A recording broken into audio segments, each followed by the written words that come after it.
Hey everyone, in here with Train Like You Fight. This week we are reviewing the Christensen Arms Ridgeline, and this is actually the second bolt-action rifle I've ever reviewed here on the channel. Way back in the day, I did review the Savage Axis in 270, and that's a pretty crappy rifle if you ask me. But that was like the only bolt-action review I've ever done. Wasn't a very good review, but this guy I have done my due diligence. It's taken me a year to bring you guys this review. If any of you follow the Instagram page for Train Like You Fight, you'll know that I have been posting videos of this thing for about a year now, or photos and videos of this thing for about a year, and now I'm finally getting around to bringing you guys a review, and I feel pretty confident in talking about this thing now. Now, I am a pretty new shooter when it comes to long-range shooting. I don't want to say that I'm an expert. I'm by no means an expert. I luckily just have some friends that are really good long-range shooters and have taught me quite a bit over the past year about how to get into the long-range shooting game. So we're going to go over the features of this guy first, and then we will talk about the shooting experience and what data I have pulled. So up front here, we do have a radial muzzle brake. It does a great job at cutting down the recoil of this big 300 Win Mag round that we're chucking down range, but my only complaint is the fact that it is radial, which means the ports go all the way around, which means you are going to kick up some dirt and dust when you do fire in the prone. So if you do a lot of prone shooting, I would say get a muzzle brake that's only ported on the sides, because even though this thing is great at cutting down on recoil, eating dirt and dust every time you shoot is just not very pleasant. Now, our barrel, which is kind of what makes this rifle so famous, and what makes Christensen Arms kind of a famous company, and that's because this whole barrel is made of carbon fiber, or at least externally it's all made of carbon fiber. The way carbon fiber barrels are made, essentially they have a very thin steel barrel underneath all of this, and I believe it's just enough to have your lands and grooves, and then they plus it up with all this carbon fiber, which gives it its structural integrity. It just makes it it just gives it really good barrel harmonics. Apparently carbon fiber is supposed to have superior barrel harmonics to steel. I'm sure my ELR shooters are going to correct me on that, but that is the data I've looked at. People say that carbon fiber, because it's a harder, stiffer material than steel, it gives you better barrel harmonics. Now, I will say the heat dissipation on this guy is not very good, and I believe that because when you fire a 4 or 5 round string out of this guy, you can immediately grab the barrel, and it's pretty cool to the touch. And that's not because carbon fiber has this magical property of dissipating heat. It just kind of holds that heat in. So I usually don't shoot very long strings of fire. I'll shoot 3 or 4 rounds, open the bolt up, and let the thing start cooling off, because that's usually when I start to see the groups opening up with this guy. So if you like shorter strings of fire, this thing is great. If you're like a PRS shooter, this might not be the best option for you. Maybe a steel bull barrel would be a better option, but for my purposes, this thing has been great, because I've been using it mostly as a long-range shooter, but I've also taken it out on hunting trips, and it's performed very well on hunting trips. I mean, the rifle by itself, without optic and bipod, weighs, I believe it's 6 pounds 10 ounces. I think the short action one is like 6 pounds 4 ounces. So pretty lightweight rifle, especially for a long action style Remington 700. Our barrel profile would be what I would call like almost like a varmint profile. It isn't a bull barrel. It does have a slight taper to it, but I think it has just a very good look overall, especially the carbon fiber with the burnt bronze. I think looks awesome. The barrel is a 1 in 10 twist barrel. It's a 26-inch barrel for the overall length of the barrel, and it will stabilize a wide variety of rounds. We have shot from 180s all the way up to 215s, and we've shot sub MOA with all those. And all that ammo was premium ammo, so I really don't know what like some cheaper soft points would do in this guy. Haven't been able to test that yet, because 300 Win Mag's been pretty hard to come by lately. But for the most part, it is shot extremely well with all the ammunition we have ran through it. Moving on back, our action here, it is a Remington 700 style action, long action in particular. Again, done up in burnt bronze from the Christensen Arms factory. I don't have a lot to talk about on this. It's just a very smooth action overall. I have not ran a bore scope down this guy to see like if there's any marring in the inside of the chamber. I know Christensen Christensen Arms Ridgelines were having issues with that in the past, but I don't have a bore scope, and I've shot nothing but sub MOA groups with this guy, so I have no reason to believe that there are any quality control issues with it. The bolt itself is a spiral fluted bolt, looks great, cuts down on weight, like I said, extremely smooth. Have had no issues with it so far, and the bolt handle is a skeletonized bolt handle, so just kind of looks cool. Again, kind of going with that ultra lightweight look of just like skeletonizing everything, making it as light as possible. The bolt knob is very small, which I assume is also to cut down on weight. If you're someone who maybe shoots PRS and you're trying to rack rounds off really fast, I would say you might want a slightly larger bolt knob, but for my purposes of doing like slow 3-round strings of fire, I really don't need an enlarged bolt handle or anything like that. So this thing caters to pretty much all of my needs. Moving on up, I'm not going to get too far into the whole optic setup we got here, but we do have an extreme hardcore gear rail. It does have a 20 MOA forward cant to it. And this thing has been great because when I zeroed the rifle, I pretty much had to bottom out the optic, so I had to wind it all the way down. And what that means is essentially when you start shooting at those longer ranges, I have more upward movement in the turrets. There is a little tiny bubble level on the back here, which is good if you're one of those guys who want to have like your rifle perfectly leveled before you take your shots. And then our optic, I'm gonna do a whole separate review on this. This is the Night Force Attacker scope, or ATAC-R scope, and this thing has been great. This is a 5x25 optic. It's in mil radians, so I like simple math, and increments of 10 work really well with me. So every click is 0.1 MOA, or 0.1 mil, so 10 clicks will be 1 mil. So very simple math. I like things like that. So, but this thing has been a great optic. It is illuminated. But it is a little on the heavy side. With this optic and bipod on here, I have brought the overall rifle weight up to exactly 11 pounds.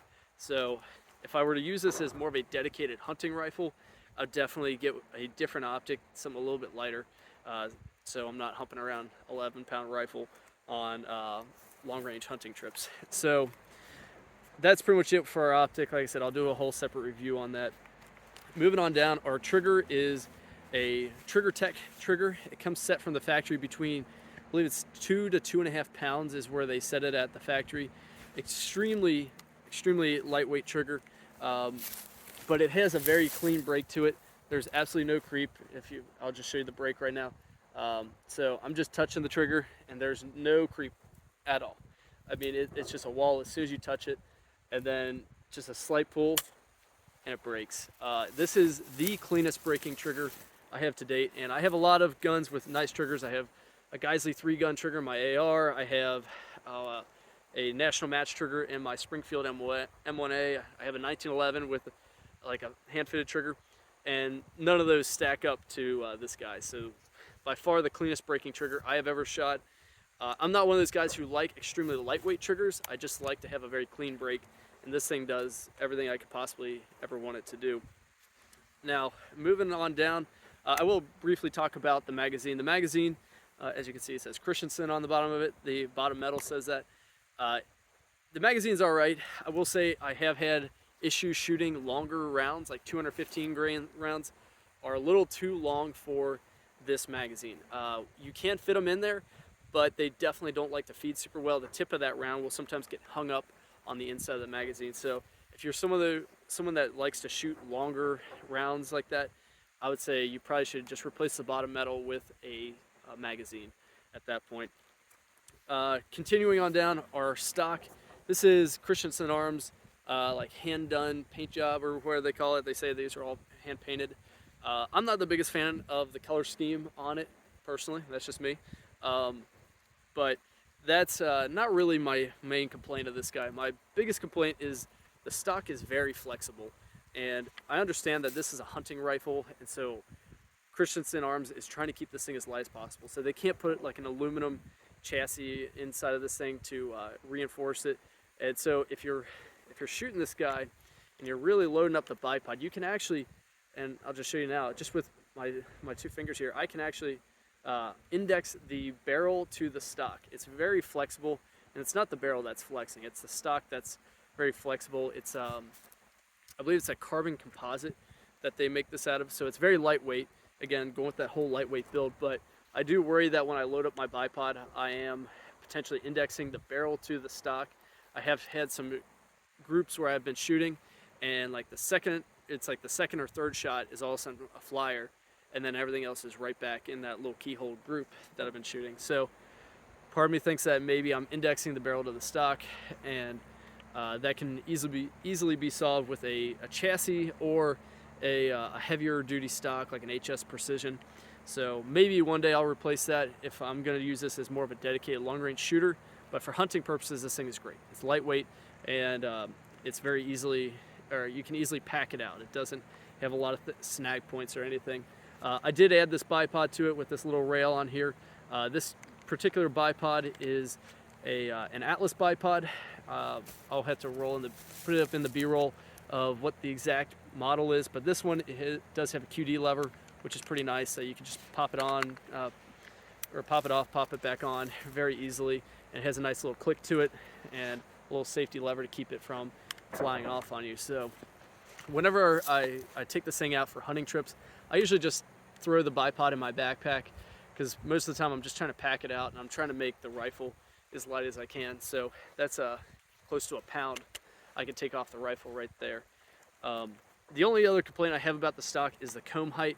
Whenever I do shoot this guy, I do end up getting more of a chin weld than a cheek weld. And if you're sitting behind this gun for a long period of time, you do notice that you start getting some fatigue in your neck. If I do get a cheek weld on this guy, I'm pretty much looking at the back of the bolt knob. I'm not really looking through the optic. And these scope rings are not extremely tall. Now I know with the base I have on here does elevate it about ½ an inch. So something with a slightly larger comb height would be nicer. But that's something that I will probably end up replacing one of these days. I'll probably end up replacing this whole stock whenever I go to do more like long range shooting type stuff. But that's pretty much everything on the rifle. When it comes to the shooting experience, I mean, it's a super smooth shooting gun.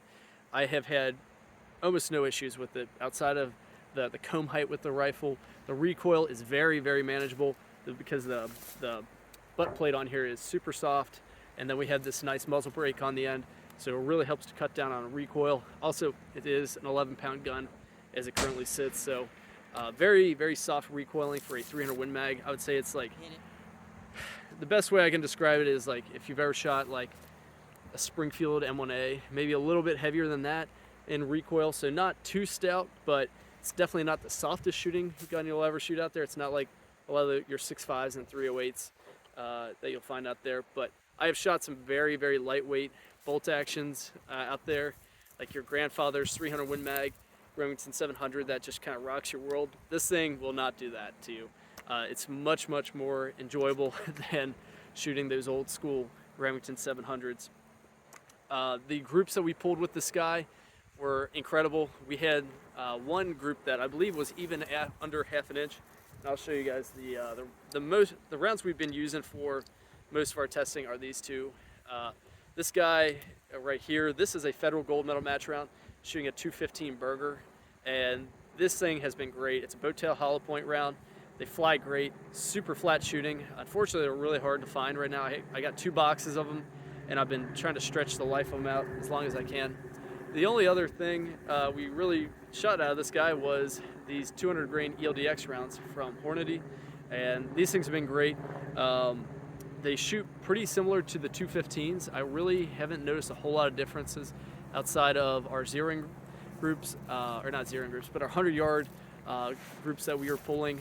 And I believe with the 215s we shot, I believe it was a half or just slightly less than a half MOA, and then the 200s were shooting anywhere between a half to 3/4. We did have some flyers in there, and then we actually did have some 180 grains from Hornady that we shot.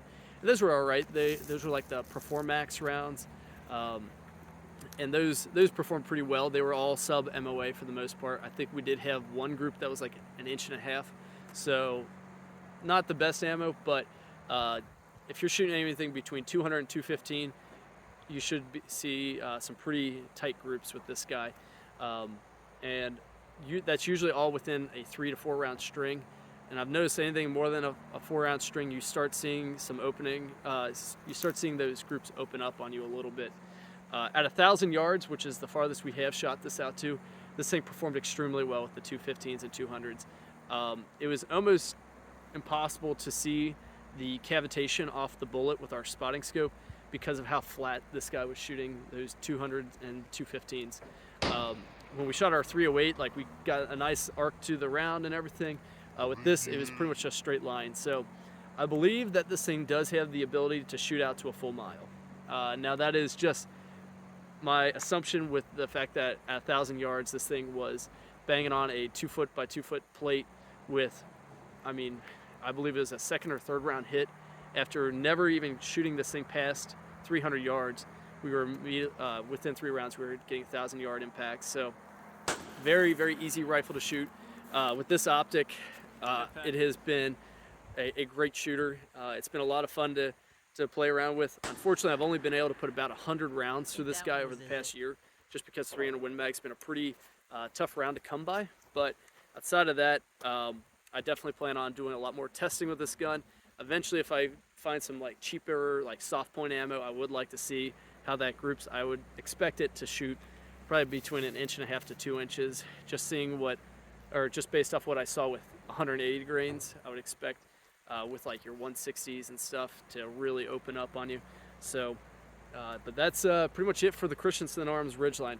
I highly recommend it, guys. If you're kind of like me, you like to go hunting, but you also want a long-range shooter that is plenty capable, this would be your guy. So that's it for now, guys. I want to thank you for watching, and remember to train like you fight.